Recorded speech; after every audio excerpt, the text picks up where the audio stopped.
So I'm Laurie Leitch. I'm with the Tremor Resource Institute and Threshold Global Works. I'm Laurie Sutton, and I'm a co-founder of Threshold Global Works. The title of the project is Global Leadership Meets Neuroscience. The subtitle, Building Resilience in a Weary World. Our project is about designing a model for embodied leadership that can be used at the local level, at the community level, at the national level, and at the global level. So a lofty goal.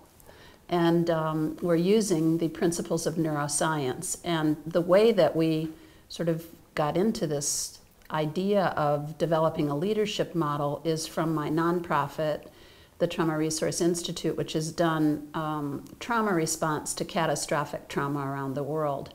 And one of the things we learned the first time we went in, and this was after the Thailand tsunami, is that the most important thing that you can do is to expand capacity at the local level, whatever local means.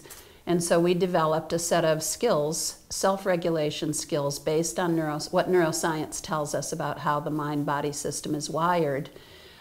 Those skills that we could teach to people in local areas so they could use them for themselves and for their community.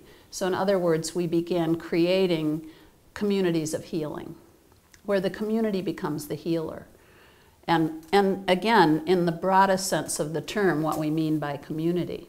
And then we decided that what would be taking it a step further, and this is where happily we got supported by Rockefeller to do this, would be to specifically develop a leadership model that could incorporate these skills, but many other dimensions of leadership. For example, the very important issue of moral distress and what happens to leaders in situations where they're faced with conflicting values and goals and resources, and how to help people remain regulated.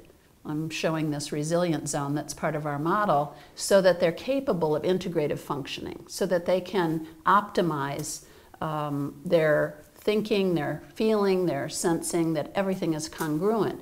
And again, we're using the term leader not just to mean top-down leaders, but we're also meaning people-up leaders. Local people in local communities, they can be indigenous leaders, informal leaders, or formal leaders at all levels.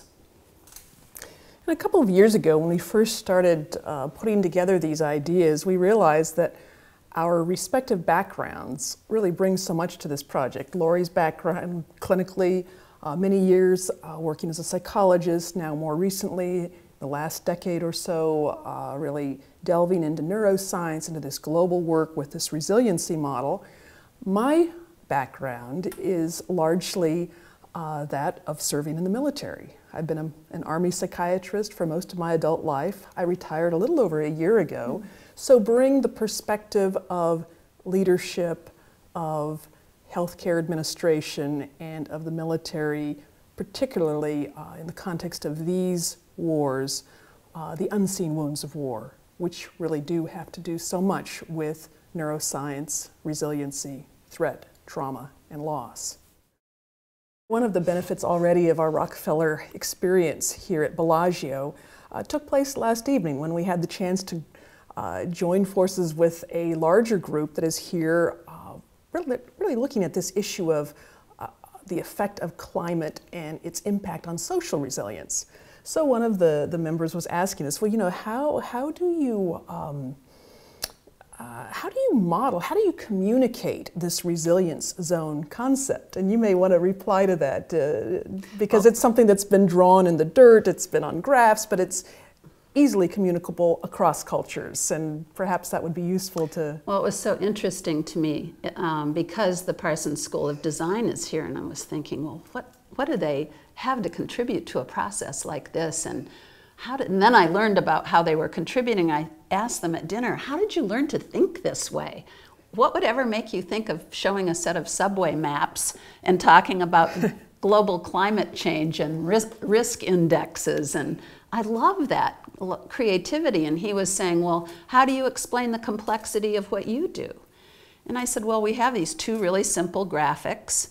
one that shows the resilient system when it's in balance, which looks like a little wave, and the other one that shows what happens when something happens that knocks you out of your resilient zone, where it looks like this. And I drew it on the tablecloth with, you'll be happy to know, just with my finger. I didn't mark on that linen. And he said, well, you've done it too. He said, I know exactly what you're talking about, just based on those two simple graphics, which we've used all over the world, and people come up to us and they show us where they are in their regulation by those two simple images. And I think simplicity is one of the keys. We've really made, there's a sort of pejorative term out there called popularized neuroscience. And I consistently challenge people and say it's accessible neuroscience. There is a way to make neuroscience principles accessible to regular people, including economists and all kinds of regular people, including people, rural peasants in Haiti, understand these two graphics. They know how their nervous system functions. And to me, that's what appropriate technology is. It's let's give people the information that motivates them to regulate their own systems. And then from a place of compassion and creativity, let's watch what happens.